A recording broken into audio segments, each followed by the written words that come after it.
Hello everyone, कैसे हैं आप सभी। आई होप आप लोग बहुत बढ़िया होंगे, मस्त होंगे, स्वस्थ होंगे। तो बच्चों, जैसे कि आपको पता है कि हम लोगों ने अभी तक चैप्टर नंबर फर्स्ट कंप्लीट किया है क्लास 10th में। एंड उसके साथ साथ हमने उसके जितने भी मोस्ट एक्सपेक्टेड इम्पोर्टेंट क्वेश्चन थे वो सारे हमने कवर करे।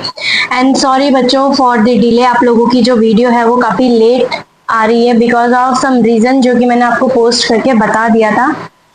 अब आपकी जो वीडियोस हैं वो अपलोड होती रहेंगी, एक दिन में हो जाएगी, एक दिन छोड़ के आपकी वीडियो अपलोड होगी। और अगर ज़्यादा से ज़्यादा कोई प्रॉब्लम आई है किसी वजह से तो ज़्यादा से ज़्यादा 2 दिन लगेंगे, उससे ज़्यादा आपके लिए मैं आपको वेट नहीं करवाऊंगी, ठीक है। सो आज आपको दिख रहा है लिखा हुआ है ना कि आज जो हम पढ़ने जा रहे हैं वो क्या है, हमारी पोम। आज हम पोम को स्टार्ट करने वाले हैं। कई बच्चे इसको पोयम बोलते हैं, पोयम बोलते हैं, कोई न्यू प्रोनाउंसिएशन में पोम बोलते हैं, ठीक है।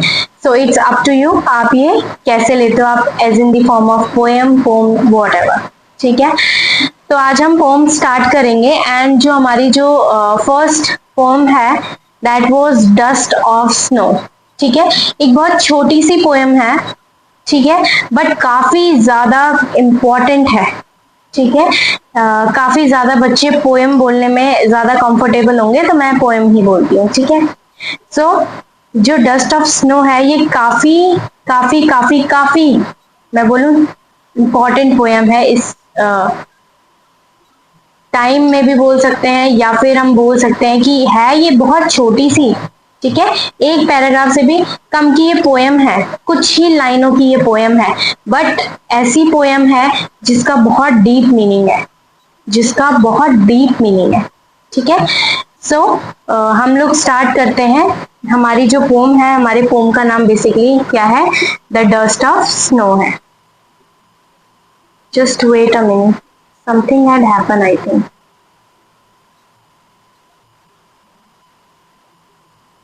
चल, सो ये जो हमारी पोम है that was dust of snow, जिसको हम क्या करते हैं, स्टार्ट करते हैं। उससे पहले एट लास्ट में मैं आपको बता देती हूँ कि हम जो जो चीज़ें यहाँ कवर करने वाले हैं इसमें मैं आपको अच्छे से एक्सप्लेन करने वाली हूँ पोम को, ठीक है। एक्सप्लेन पोएम होगी आपके पास।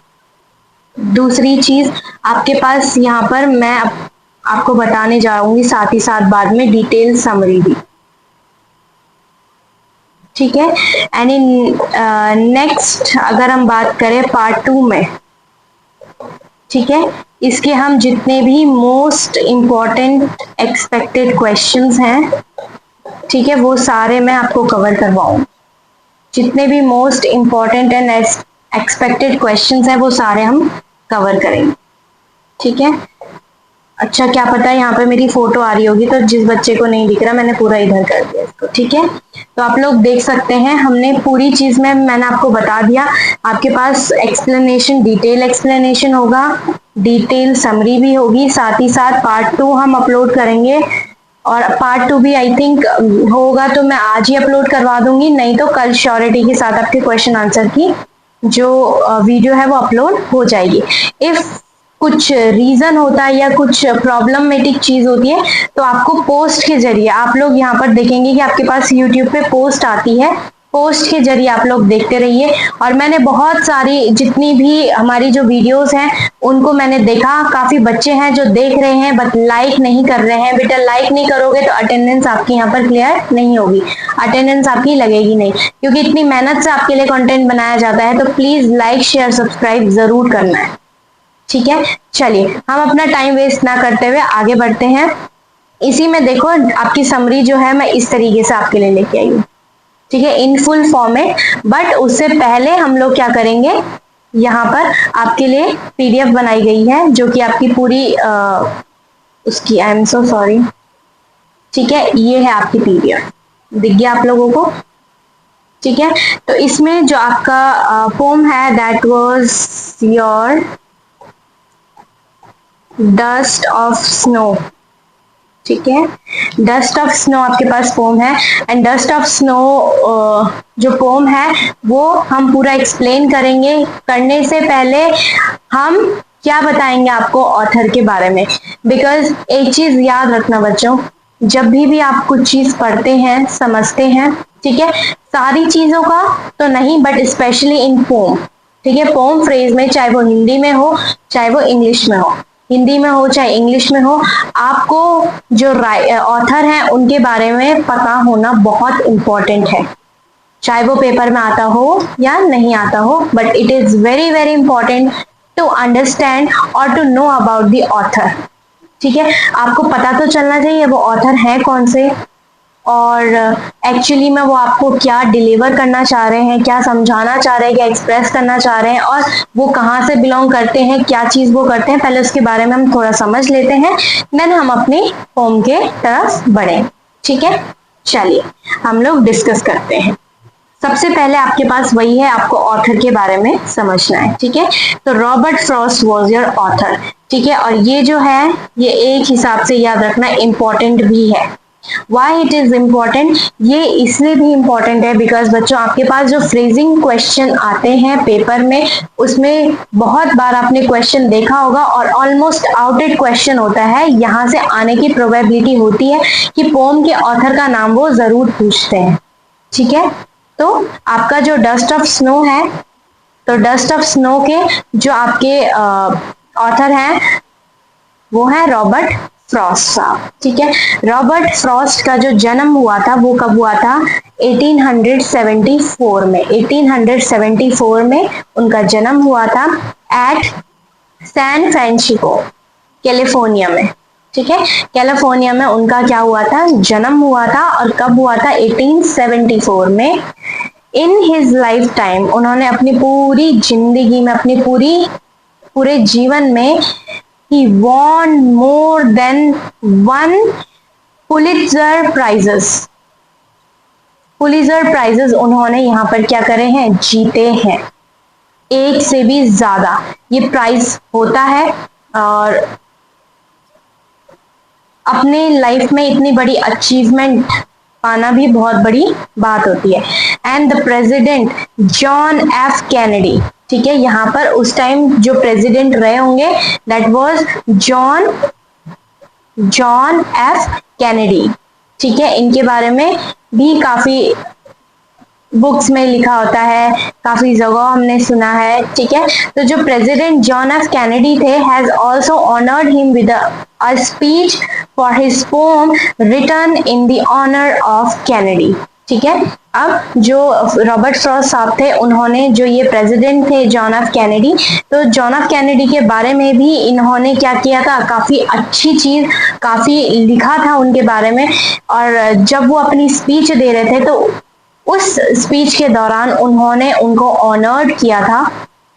ठीक है, उनकी जो पोम जो रॉबर्ट फ्रॉस्ट ने कैनेडी साहब के लिए लिखी थी, ठीक है, उनको उन्होंने क्या किया, ऑनर्ड किया अपने स्पीच के through. And he passed away in year 1963. His poem have relevance even today.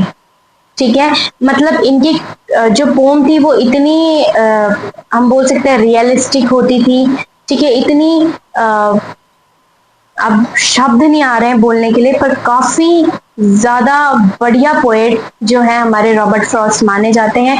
Even though आज भी आप जब ये पोएम पढ़ोगे इनकी एक, और ऐसी ही कई पोएमें हैं जिनमें आपको रियलिटी देखने के लिए मिलेगी, जिनमें बोलते हैं ना कुछ चीज एकदम निखर के आती है, कुछ चीज एकदम उभर के आती है। इनकी सारी पोएमें ऐसी थी जो बहुत ही ज्यादा खूबसूरत थी, बहुत ही ज्यादा सुंदर तरीके से इन्होंने पोएम लिखी हुई थी, और इनकी जो पोएम है उनको पढ़ने में भी उसी तरीके का क्या आता था, आनंद आता था।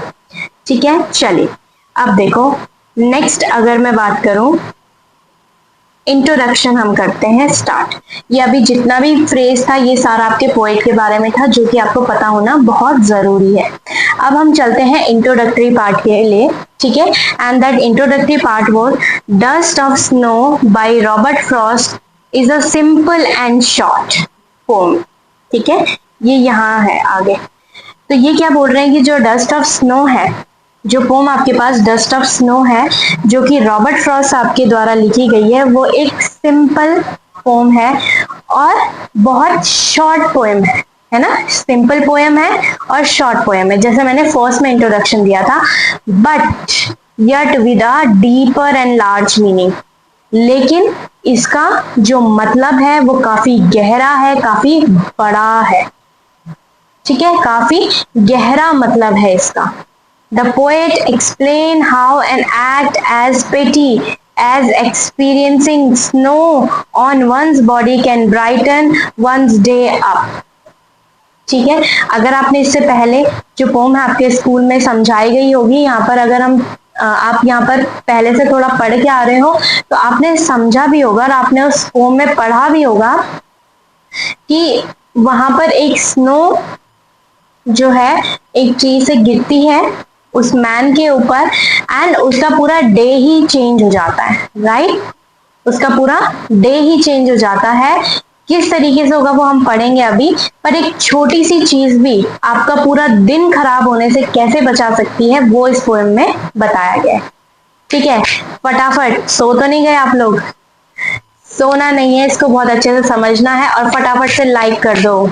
मैं इसलिए ये एक्शन कर रही हूँ बिकॉज जो सो रहा है वो जाग जाए, ठीक है।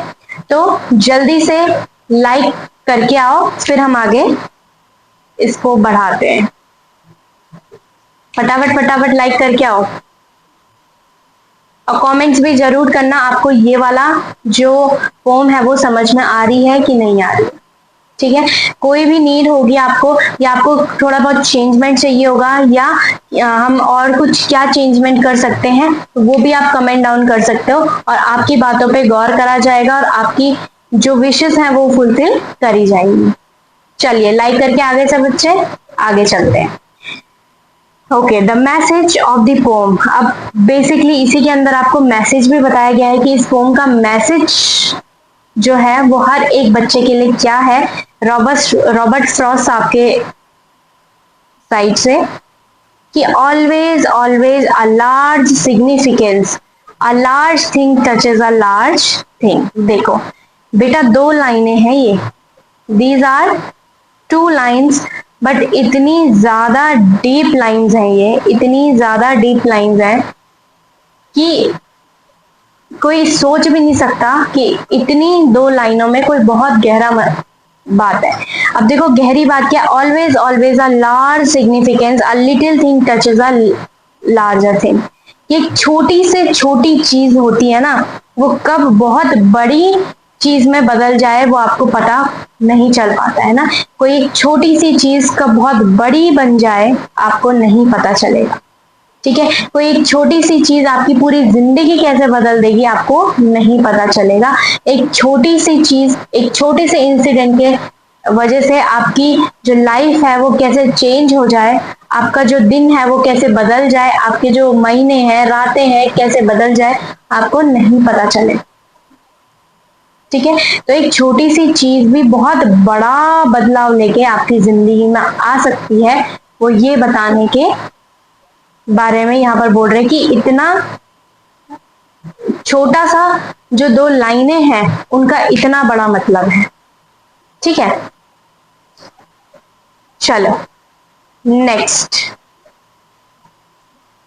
थीम। कई बार आपको क्वेश्चन पूछा जाता है कि जो बेसिकली थीम है आपका पोम का, जो थीम है वो क्या है, ठीक है। Write down the theme of dust of snow. इसको समझो, जब 2 मार्क्स का जब आपके पास आएगा तो 2 लाइन लिखोगे, 3 मार्क्स का आएगा 3 to 4 लाइन आपके पास तैयार होनी चाहिए, ठीक है। तो थीम आपके पास क्या है कि dust of snow is a beautiful written by the famous American poet the Robert Frost.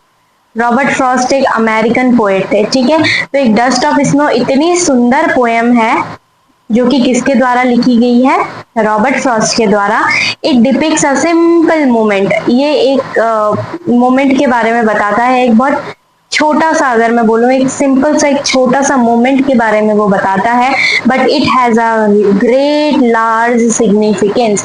एक छोटा सा इंसिडेंट जरूर होता है लेकिन वो एक इतना बड़ा बदलाव लेके आता है, वो इस पोएम में आप जानेंगे, ठीक है। अब देखो, the poem is set on a विंट्री days. अब क्या बताया है कि जो पोयम है वो ठंड के टाइम की है, ठीक है। उस टाइम पे जो मौसम था, सीजन था, वो कैसा था? विंटरी सीजन था। कैसा था? विंटरी सीजन, विंटर सीजन था।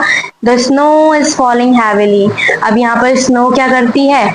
स्नो बहुत तेजी से गिर रही थी। The poet is depressed. अब पोएट क्या है? बहुत ज्यादा डिप्रेशन में है, बहुत ज्यादा डिप्रेस्ड है।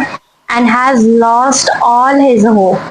और वो अपनी सारी उम्मीदें खो चुके हैं, ठीक है। वो इतने ज्यादा डिप्रेशन में है, कुछ चीज ऐसी हुई होगी, किसी चीज की वजह से वो बहुत ज्यादा डिप्रेशन में है और उन्होंने क्या कर लिया है?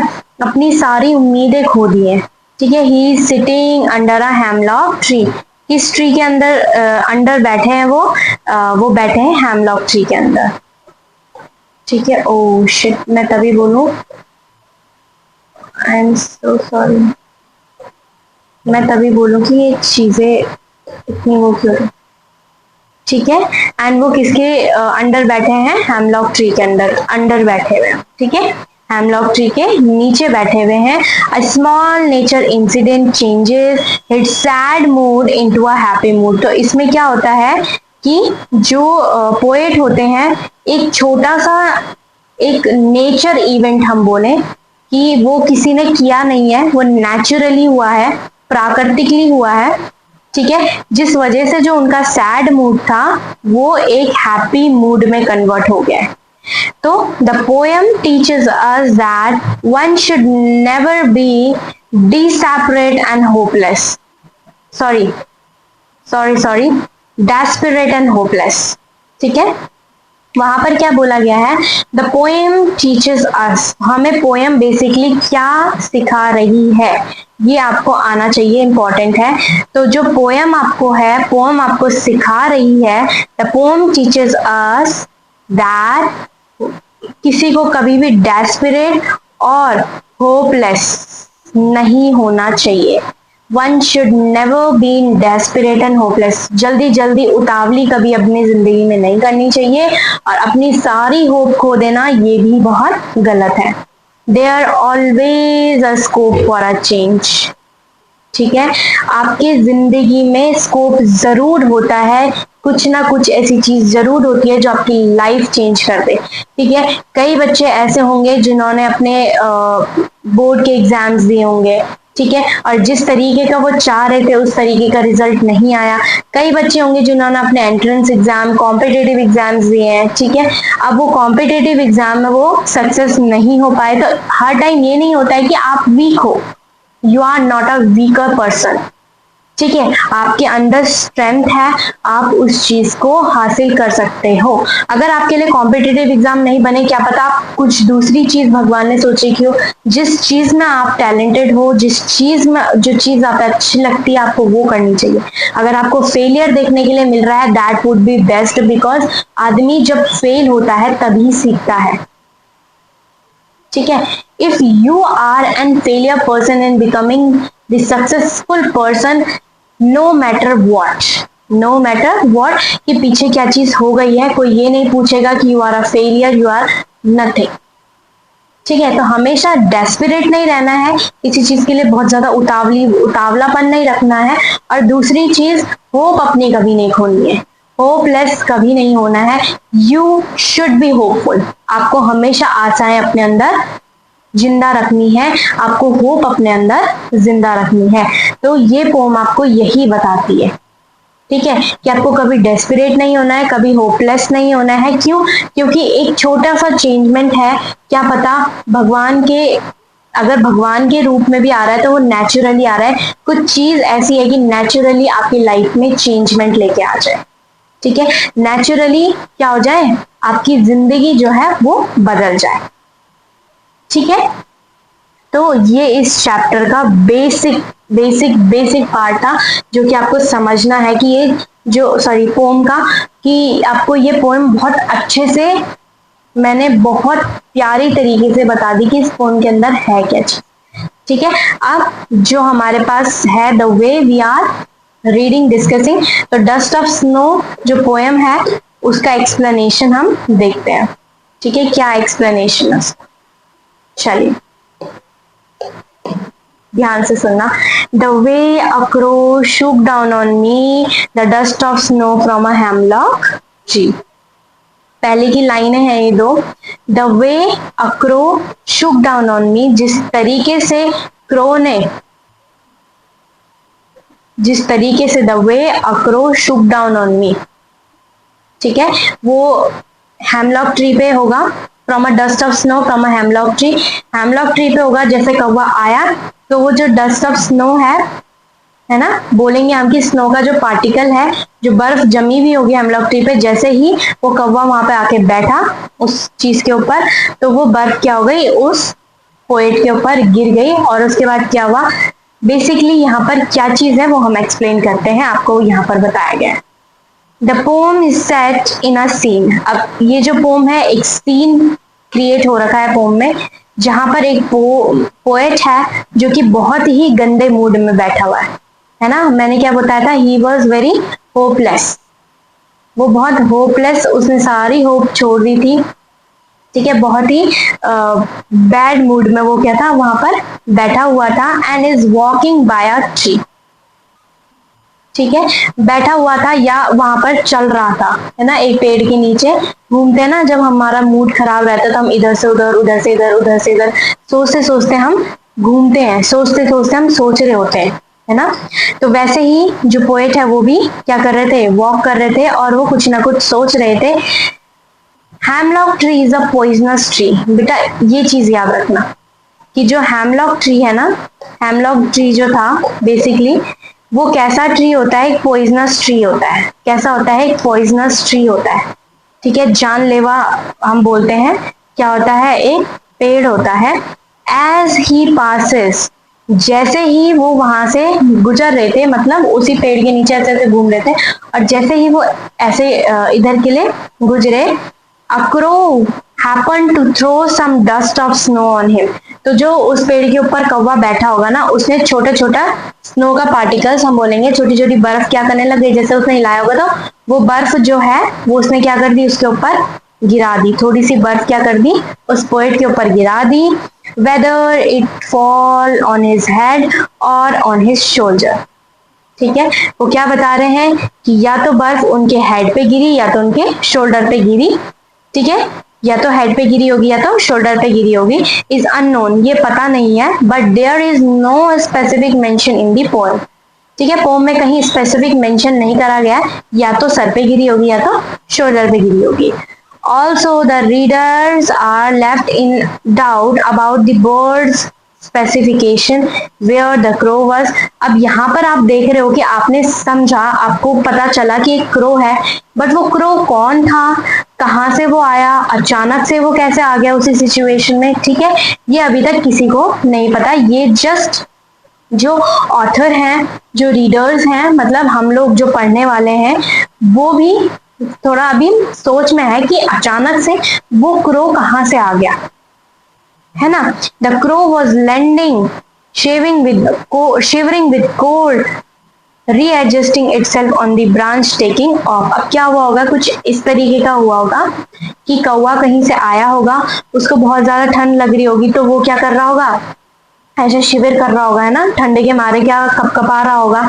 तो उसने जैसे ही अपने आप को, हम बोलते हैं ना, वो अपने गर्मी देने के लिए क्या करते हैं, अपने विंग्स को ऐसे फोल्ड कर लेते हैं, तो वैसे ही वो कुछ कर रहा होगा, है ना, विंग्स को अपने, या फिर कहीं और लैंड करने के लिए अपने विंग्स को ऑन कर रहा होगा, कुछ भी चीज हो सकती है। बट जो भी चीज वो कर रहा होगा, उसके एक्शन की वजह से जो वो स्नो है वो क्या हो गई, एकदम से गिर गई, और गिर के किसके ऊपर आ गई, वो पोएट के ऊपर आ गई, ठीक है। It happens send some particles of snow upon the author। Here the two agents of nature, यहाँ पर दो एजेंट बताए गए हैं नेचर के, एक तो हेमलॉक ट्री और एक क्रो आर सिग्निफिकर। अब देखना क्वेश्चन आते हैं इस तरीके से कि हेमलॉक ट्री किस चीज को सिग्निफाई करता है, जो क्रो है वो किस चीज को सिग्निफाई करता है। तो बेसिकली जो ये दोनों हैं, they are the nature's two agent, दो एजेंट्स हैं वो नेचर के। कौन, एक हेमलॉक ट्री और एक क्रो, और दोनों सिग्निफाई कर रहे हैं sadness and gloom, just like the poet mind was in the opening scene, ठीक है। यहाँ पर वो सैडनेस और ग्लूम को ये जो हेमलॉक ट्री है वो सैडनेस को, और जो क्रो है वो ग्लूम को जस्टिफाई कर रहा है। जैसे कि कैसा मूड किसका था, पोएट का था, जब जब हमारा सीन ओपन हुआ था उस टाइम पे। ठीक है, तो ये आपके पास बेसिकली जो मैंने एक्सप्लेन करा है ना, ये पूरा इस जो 2 लाइन है उसको कैसे डिटेल में एक्सप्लेन करना था उस तरीके से कि सबसे पहला जो आपके पास है, the way a crow shook down on me the dust of snow from a hemlock tree. पहली बात बताई गई है, हेमलॉक ट्री सबसे ज्यादा जहरीला, ठीक है, सबसे ज्यादा जहरीला क्या है, पेड़ है। उसके नीचे जो है पोएट वॉक कर रहे थे, अचानक से नेचर का कोई दूत बोल सकते हैं या कोई भी क्रो है वो आ गया पेड़ के ऊपर, और वो अपना कुछ एक्शन कर रहा हो जिस वजह से वो स्नो क्या है उस आदमी के ऊपर गिरी, और उसका एकदम से क्या हो गया, मूड चेंज हो गया। मूड क्या हो गया, चेंज हो गया। तो वही चीज, स्पेसिफिक चीज ये बताई गई है कि कभी छोटी से छोटी चीज, छोटा सा छोटा इंसिडेंट हमारे लाइफ में कितना बड़ा परिवर्तन लेके आ सकता है वो किसी को भी नहीं पता। ठीक है, वो जो जो वो ऑथर हैं, वो जो चल रहे हैं, जैसे ही डस्ट ऑफ स्नो उनके ऊपर गिरी, उनका क्या हो जाता है, माइंड चेंज हो जाता है। आगे पढ़ते हैं, देन नेक्स्ट उसमें एक्सप्लेन करेंगे कि basically what was had happen. ठीक है, 2 लाइन आपकी हो गई कंप्लीट, और कुछ ये है आपकी line, has given my heart a change of mood and saved some part of a day I have ruined। ठीक है, तो ये बोल रहे हैं for some unknown reason, वो रीजन हमें नहीं पता। The author was having a terrible day। जो ऑथर है उनका जो दिन था वो काफी बेकार गुजर रहा था, बहुत गंदा गुजर रहा था। But the falling of tree, जैसे ही उस ट्री से वो स्नो उनके हेड पे या फिर उनके शोल्डर पे पड़ती है, वो उनका मूड एकदम से इंस्टेंटली क्या कर देती है, चेंज कर देती है। He had already spend a bad mood day. ठीक है, उन्होंने अपना जो आधा दिन है वो खराब कर दिया था, क्योंकि उनका जो मूड था वो बहुत खराब था, और उस खराब मूड होने के कारण उन्होंने अपना क्या कर दिया, आधा दिन बर्बाद कर दिया। और अब जैसे ही वो स्नो उनके ऊपर पड़ा, उसके बाद उनका एकदम से मूड चेंज हो जाता है, वो थोड़े से हैप्पी होने लग जाते हैं, और वो ये सोचते हैं कि यार मैंने ऐसे सैड रह के क्या हो गया, कौन सी बड़ी बात हो गई कि अगर मैं इस तरीके से मैंने अपने आप को रखा है, ऐसे सैड रखा है, तो कौन सी चीज, सिचुएशन क्या हो गई, चेंज हो गई। तो उनका एकदम से इंस्टेंट ये था कि उन्होंने क्या किया, वो उन्होंने बोला कि अभी तक मेरा जितना दिन बर्बाद हुआ, अब आगे मैं अपना क्या नहीं करूंगा, जो मेरा दिन है वो बर्बाद नहीं करूंगा। अब देखो, but the rest of it was saved by the crow और हेमलॉक ट्री। तो उनका जो दिन है आगे खराब होने से कैसे बच गया, एक तो हेमलॉक ट्री के कारण और एक क्रो के कारण। Hemlock tree and crow are used for a negative reference but the poet use them beautifully. ठीक है, अब देखो एक चीज बताओ, हमारे यहाँ क्या है, कौवे को भी अच्छा नहीं मानते हैं, ठीक है, और हेमलॉक ट्री आपका क्या था, बहुत ज्यादा पॉइजनस ट्री था। तो दोनों चीज को क्या हम मानते हैं, नेगेटिव मानते हैं, बट यहाँ पोएट ने उनको काफी ब्यूटीफुली क्या करा है, अपनी पोएम में उनको जगह दी है, to portray that inauspicious thing can bring joy and happiness to. कि कोई बुरी से बुरी चीज भी है ना, कभी कभी हमारी जिंदगी में क्या लेके आती है, बहुत खुशी, बहुत एंजॉयमेंट, जॉयफुलनेस। ठीक है, जिस चीज को हम खराब मानते हैं, कुछ एक नेगेटिविटी है ना, जब हम किसी की लाइफ में बहुत ज्यादा नेगेटिव हो जाते हैं, या नेगेटिविटी, कभी कुछ ऐसी नेगेटिविटी भी होती है कि जो दूसरे की जिंदगी में क्या लेके आती है, दूसरे की जिंदगी चेंज कर देती है ना। दूसरे की जिंदगी में कुछ नेगेटिविटी, कुछ नेगेटिव थिंग्स ऐसी होती है जो दूसरों के लाइफ में पॉजिटिव इम्पैक्ट लेके आती है। ठीक है, वैसे ही यहाँ पर क्रो और हेमलॉक ट्री को हम क्या मानते हैं, यानी इन एन नेगेटिव सेंस मानते हैं, बट पोएट ने उन्हें बहुत ब्यूटीफुली यहाँ पर क्या करा है, प्रेजेंट करा है। one must not take things for granted and should be open and accept whichever way the nature choose to bless them। very very nice thing। ठीक है, ये लास्ट की जो बातें हैं वो काफी ज्यादा अच्छी हैं। ठीक बोला है कि आपको हर एक चीज नॉर्मल फॉर ग्रांटेड नहीं लेनी चाहिए कि हाँ चीज हो जाएगी, चल जाएगा, हो जाएगा, कर लेंगे, बोल लेंगे, नहीं। आपको हर एक चीज को प्रॉपर वे में लेके चलना है और one should you have to you have to accept all the situation, चाहे वो बहुत बुरी सिचुएशन हो, चाहे वो बहुत अच्छी सिचुएशन हो, चाहे वो मीडियलाइज सिचुएशन हो, आपको सारी की सारी सिचुएशंस को एक्सेप्ट करना है। अगर आप अपने अंदर गर्ज रखते हैं, है ना, आपके अंदर एक क्या है, गर्ड है क्या करने की, कि आप जब बहुत अच्छा आपके साथ होता है तो आप उसको बहुत अच्छे से सेलिब्रेट करते हो, लेकिन जब बहुत बुरा हो जाता है तो आप बहुत होपलेस हो जाते हो, है ना। नहीं, जिस खुशी के साथ आप अपनी ना खुशियां मनाते हो, उसी खुशी के साथ आपको अपना जो है गम भी पूरा करना चाहिए। बोलते हैं ना, जब हम बहुत ज्यादा हमारे पास कोई सिचुएशन आती है, हम पे कुछ पहाड़ टूट जाता है, तो उसको बहुत इनोसेंटली, बहुत अच्छे से, नेगेटिव ना होके पॉजिटिवली सिचुएशन को हैंडल करना आना चाहिए। तो इस पोएम में भी वही बात आपको बताई गई है कि अगर आप अपने लाइफ में पॉजिटिव हैं, आपकी लाइफ में आपने पॉजिटिव इम्पैक्ट डाल रखा है, आप इतने ज्यादा इतने ज्यादा अच्छे से आप अपनी जो चीजें उनको हैंडल कर पा रहे हो, अपनी सिचुएशन को ज्यादा अपने पे हावी नहीं होने दे रहे हो, तो आपकी जो सिचुएशन है ना वो खुद ही डर के भाग जाएगी। ठीक है, तो बेसिकली इस पोम में यही बात बताई गई थी कि ये बहुत ज्यादा इंपॉर्टेंट पोम है, इसलिए क्योंकि ये बताती है एक छोटी सी चीज आपकी जिंदगी में कितना बड़ा इम्पैक्ट क्रिएट कर सकती है। ठीक है, अब हम चलते हैं लास्टली इसकी जो समरी है, ठीक है, जो मैंने आपको बताया था। तो ये शॉर्ट पोम रॉबर्ट फ्रॉस्ट के थ्रू लिखी गई है। Throw light upon the unimaginary healing power of the nature and tiny thing, कि प्रकृति कब क्या चीज बदल दे, है ना। हम बोलते हैं कि यार अभी आप लोग, मतलब ऐसा आपके साथ कोई इंसिडेंट हो गया सपोज, ठीक है, अब कुछ टाइम बाद आपको ऐसा लगता है कि बोलते हैं ना कि भगवान ने हमारे साथ अच्छा कर लिया। भगवान कौन है, दिखते हैं आपको? नहीं, एक नेचुरल चीज है ना। तो हमारे पास कब हमारी चीज जो है वो नेचुरली हील हो जाए, है ना। नेचर के पास एक ऐसी पावर है जो आपकी चीजें हील कर सकता है ना। कुछ कुदरती ऐसा कुछ हो जाए कि हमारी जो प्रॉब्लम है वो सॉल्व हो जाए, है ना। तो हमें क्या नहीं करना है, from a bad mood to ill health. अब देखो क्या होता है, जब हमारा मन खराब होगा तो हमें क्या हो जाएगी, बीमारी हो जाएगी। जब हम स्वस्थ नहीं रहेंगे, नेगेटिविटी से भरे हुए हैं, तो हमारी जो सेहत है वो क्या हो जाएगी, खराब हो जाएगी।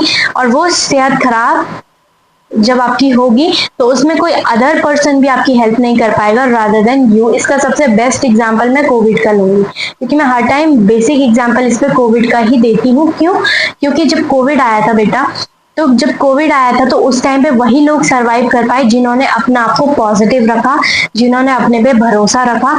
जो लोग नेगेटिव लेते गए, है ना, कोविड कोई वायरस ने उनको नहीं मारा, उनके माइंड थॉट ने, उनकी नेगेटिविटी ने उनको मारा है।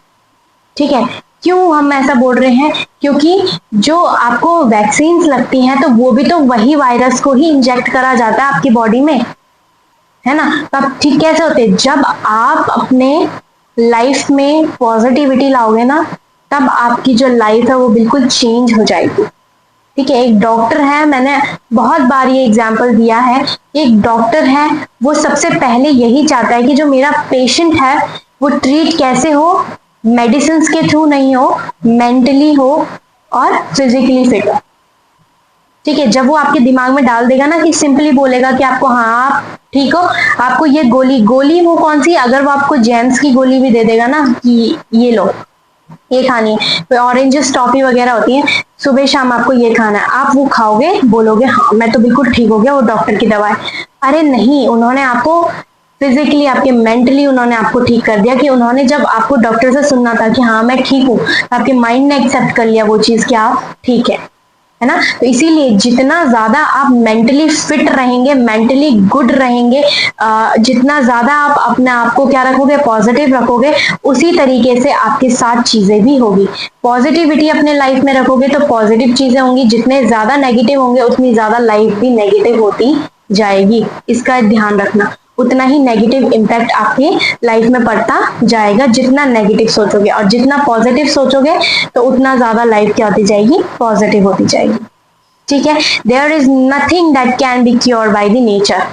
ठीक है, जब आपकी तबीयत भी खराब हो जाएगी ना तो उसमें नेचर भी कुछ नहीं कर पाएगा। जब आप खुद मेंटली क्या हो गए हो, नेगेटिव हो गए हो, ठीक है, मेंटली आपने सोच लिया, आपके अंदर पूरी नेगेटिविटी आ गई है, तो नेचर भी कुछ नहीं कर सकता। आप अपने आप को आपने खराब कर लिया, अपने आप को खराब बना लिया है, तो फिर नेचर भी उसमें कुछ नहीं कर पाएगा। The author was experiencing one such bad day when a crow movement near hemlock tree dusted snow upon him, and वो जो snow instantly उनके ऊपर गिरी, उन्होंने उसको क्या बना दिया, उस स्नो ने उनका पूरा दिन खराब होने से बचा दिया। His day get a lot better, काफी अच्छा हो गया था। ठीक है, now see, does the supremacy nature has whole made him realize how pretty is the problem was। कितनी भी प्रॉब्लम कंडीशन क्या है आपके पास, एक्सट्रीम टू एक्सट्रीम कंडीशन आए आपके पास, कोई बेकार से बेकार सिचुएशन आए, उसको हैंडल करने की क्षमता, उसको पॉजिटिविटी के साथ हैंडल करने की क्षमता आपके अंदर, किस खूबसूरती से आप उस चीज को क्या कर सकते हो, हैंडल कर सकते हो, वो क्वालिटी अपने आप अंदर अपने आप में आपको क्या करनी पड़ेगी, बिल्डअप करनी पड़ेगी।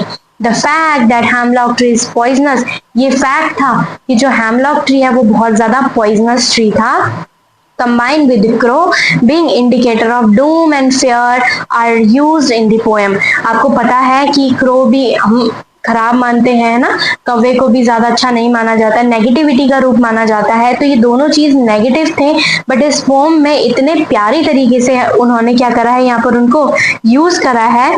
The carrier of happiness in the life of narrators is ironically the poet thought these objects has tried to highlight that something creature linked with negative aspects of life can be the bringer of the change and happiness। Being outdoor in nature with all its unpredictability can benefit anyone, anywhere and any time। Very well said। कोई भी चीज कहीं भी कभी भी और किसी भी समय हो सकती है, जो एक छोटी सी चीज आपकी लाइफ को क्या कर दे, बिल्कुल चेंज करके रख दे। लाइफ में हर एक इंसान के साथ ऐसा मोड़ जरूर आता है कि एक छोटी से छोटी चीज के कारण उसकी क्या हो जाती है, जिंदगी बदल जाती है। ऐसी काफी सारे एग्जांपल्स हैं, बट ये आपकी समरी थी। आई होप आप लोगों को समझ में आया होगा। नेक्स्ट पार्ट अभी हम लेके आएंगे जो कि आपके क्वेश्चन आंसर्स का होगा। काफी ज्यादा इंपॉर्टेंट क्वेश्चंस इससे पूछे जाते हैं, ठीक है। एंड रिकॉर्डेड अगर मैं बात करूं कि रिकॉर्ड भी रहा है कि काफी ज्यादा टाइम आपको इस फॉर्म से क्वेश्चन पूछे गए हैं, तो आई होप आप लोगों को ये बहुत अच्छे से समझ में आई होगी, क्योंकि मैंने हर एक पॉइंट यहाँ पर डिस्कस किया है। इवन दो वो पॉइंट को आप, ये जो 4-5 लाइन है, आप उनको हिंदी में ट्रांसलेट करके लिख सकते हो, समझ सकते हो, बट उसके अंदर का जो डीप मीनिंग है, वो क्या चीज है, वो आपको यहाँ से पता चल गया होगा। आई होप आप लोग बहुत अच्छे से पढ़ रहे होंगे। एंड ये जो आपकी समरी है, आप इसको अपनी नोटबुक में नोट डाउन करेंगे एंड इसको समझेंगे। मे बी बाद में आपके क्या हो सकते हैं, अभी क्या पता एकदम से टेस्ट हो जाए, है ना। I am giving you hint, test हो जाए, है ना। जैसे आपके वेकेशन कंप्लीट हो, 1-2 दिन बाद टेस्ट हो जाए, कुछ भी हो सकता है। तो अपने आपको प्रिपरेशन बहुत अच्छे से करनी है। You should be prepare for everything because you are the board examination student. चाहे आपका आज टेस्ट ले लिया जाए, कल टेस्ट ले लिया जाए, कभी भी टेस्ट ले लो, एकदम से सरप्राइजिंग टेस्ट, आपको रेडी होना चाहिए। बिकॉज बोर्ड एग्जामिनेशन ऐसा नहीं है कि एक दिन पहले पढ़ोगे, डे बाय डे कंसिस्टेंसी के साथ पढ़ोगे तभी ज्यादा सक्सेस मिलेगी, ठीक है। तो यहीं पे हम इसको वाइंड अप करते हैं। This was your very very most beautiful poem and a very very thanks to all the students. And last time like करके जरूर जाइएगा, लाइक इट, और कमेंट में कमेंट भी जरूर करके जाना है, ठीक है। कैसा आपको लगा, कहाँ पर समझ में आया, कहाँ पे आपको ऐसा लगा मैं समझ में नहीं आया, ठीक है। आप वीडियो को पॉज करो, फिर से रिवाइंड करो, देखो। So thank you so much everyone. Okay, bye bye, see you in a next video, in a next part with most expected question answers. Bye bye guys.